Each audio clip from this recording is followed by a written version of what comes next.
രാജ്യവിരുദ്ധ പരാമർശം നടത്തിയ അഖിൽ മാരാരെ പോലീസ് ഉടൻ അറസ്റ്റ് ചെയ്യണമെന്ന് ബിജെപി.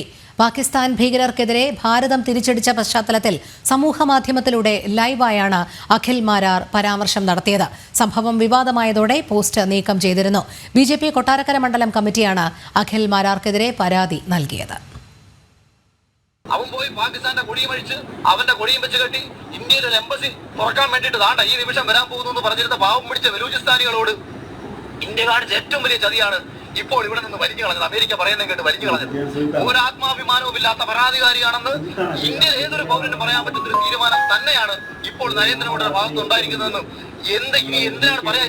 ഇപ്പം കുറെ ന്യായവാദികൾ പറയും നമ്മുടെ രാജ്യത്ത് യുദ്ധമൊന്നും ഉണ്ടാവാൻ പാടില്ല, നമ്മുടെ രാജ്യത്തെ ജനതയെ നമ്മൾ സംരക്ഷിക്കണം.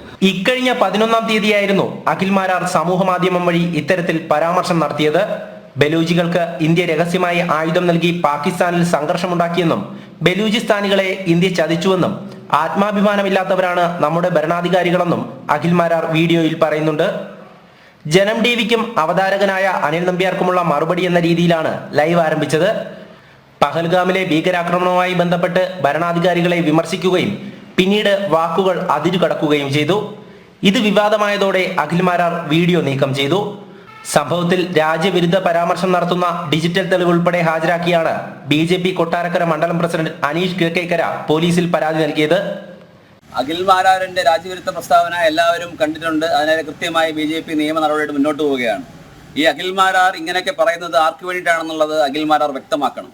അഖിൽ മാരാർ എന്നുതൊട്ടാണ് രാജ്യവിരുദ്ധ ശക്തിക്ക് വേണ്ടിയിട്ട് പ്രവർത്തിക്കാൻ തുടങ്ങിയിട്ടുള്ളത്? ആരുടെ പിമ്പായിട്ടാണ് അഖിൽ മാരാർ പ്രവർത്തിക്കുന്നത് വ്യക്തമാക്കണം. അടിക്കടി നിലപാടുകൾ മാറ്റുകയും അതോടൊപ്പം പേര് മാറ്റുകയും ചെയ്യുന്ന ഒരു രാജ്യവിരുദ്ധൻ കൊട്ടാരക്കരയ്ക്ക്, ഈ അഖിൽ മാരാർ എന്ന രാജ്യവിരുദ്ധൻ കൊട്ടാരക്കരയ്ക്ക് അപമാനമാണ്, കോട്ടാത്തലയ്ക്ക് അപമാനമാണ്, കൊല്ലത്തിന് അപമാനമാണ്, കേരളത്തിന് അപമാനമാണ്. ഇതുപോലുള്ള രാജ്യവിരുദ്ധന്മാരെ ഈ നാട്ടിൽ നിന്ന് തൂത്തെറിയണം. അത് ഞങ്ങൾ ചെയ്യേണ്ട, ഈ നാട്ടിലെ ജനങ്ങളെല്ലാം കാണുന്നവരാണ്, അവർക്ക് സാമാന്യ ബോധമുള്ളവരാണ്. ഇയാളിരുന്ന് ലൈവിൽ വന്ന് എല്ലാവരും പൊട്ടന്മാരാണ്, എല്ലാവരും ബോധമില്ലാത്തവന്മാരാണ്, പ്രധാനമന്ത്രിക്ക് ബോധമില്ല, പ്രധാനമന്ത്രിയുടെ നെഞ്ചളവ് ചുരുങ്ങിപ്പോയി, ഇന്ദിരാഗാന്ധിയുടെ നെഞ്ചളവ് കൂടിപ്പോയി എന്നൊക്കെ പറയുന്ന വൃത്തികെട്ട രാഷ്ട്രീയം അത് അവസാനിപ്പിക്കണം അഖിൽ മാരാർ. ഈ ഒരു കേസോടെ ഞങ്ങൾ കൃത്യമായി നിയമ നടപടി സ്വീകരിക്കും. യാ സംശയമില്ല. അഖിൽ മാരാരെ ജയിലിലടക്കുക, അതിന് വേറെ ഒരു ഒത്തുതീർപ്പുമില്ല. അഖിൽ മാരാരെ രാജ്യവിരുദ്ധ കുറ്റം ചുമത്തി അയാളെ ജയിലിലടക്കുക എന്നുള്ളതാണ് ബിജെപിയുടെ ആവശ്യം, മറ്റൊന്നുമല്ല. കൊട്ടാരക്കര പോലീസിന് നൽകിയ പരാതിയിൽ അനീഷിന്റെ മൊഴി രേഖപ്പെടുത്തി. നിയമോപദേശങ്ങൾക്ക് ശേഷം കേസെടുക്കുമെന്നാണ് പോലീസ് അറിയിച്ചിട്ടുള്ളത്. രാജ്യത്തെയും ഭരണാധികാരികളെയും അവഹേളിക്കുന്ന തരത്തിൽ രാജ്യവിരുദ്ധ പരാമർശം സമൂഹ മാധ്യമത്തിലൂടെ പ്രചരിപ്പിച്ച അഖിൽ മാരാരെ പോലീസ് അറസ്റ്റ് ചെയ്ത് മേൽനടപടികൾ സ്വീകരിക്കണമെന്നതാണ് ബിജെപി ആവശ്യപ്പെടുന്നത്. ജനം, കൊല്ലം.